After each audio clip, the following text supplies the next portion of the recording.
Sa lahat, mag-alternative medicine po tayo, no? So ito na po ang 35 po ulit, pero pinasobrahan po, no? So kalamansi, mura sa ngayon. Mga kaibigan, ito ay pipigain ko at saka lahat na kanyang juice ay iinumin na puro. Yan po ay iinumin bago mag-breakfast o kaya bago mag-coffee time, no?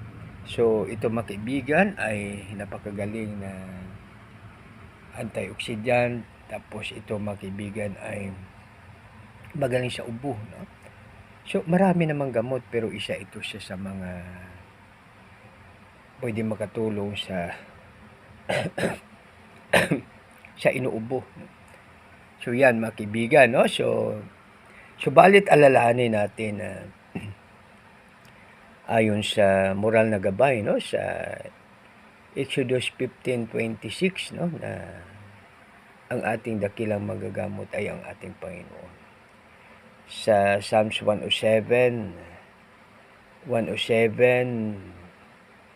Psalms 107:20, no? Pinadala niya ang kanyang salita upang tayo ay pagalingin. So ibig sabihin mga kaibigan na ang ating Panginoon ay ating dakilang manggagamot, no? Walang sakit na hindi niya pwedeng pagalingin. So ibig sabihin lahat na sakit ay reversible. Lahat ay pwedeng pagalingin ng ating Panginoon, no? So kaya napakaganda dahil tayo ay pwedeng manalangin, pwedeng manawagan na tutulungan tayo ng ating Panginoon para bigyan niya po tayo ng strength, wisdom, knowledge, and understanding. So ito ay mga kanyang nilikha, no? Nilikha niyang lahat.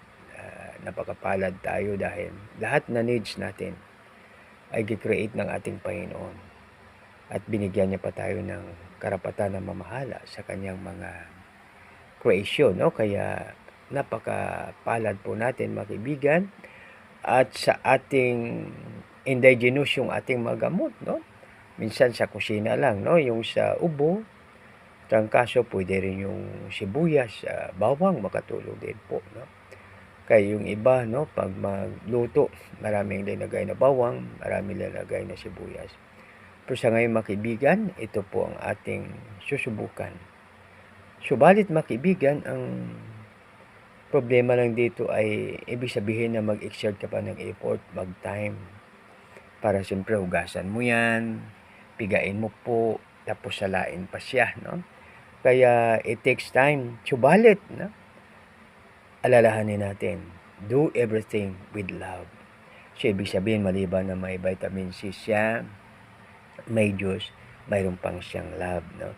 So ibig sabihin na ang kagalingan ay madali dahil mayroong tinatawag na love, no? So mga kaibigan, isang maganda, mapagpala, mapagbiyaya at makadiyos po na magas sa bawat isa. Mag-alternative medicine po tayo. God bless us all.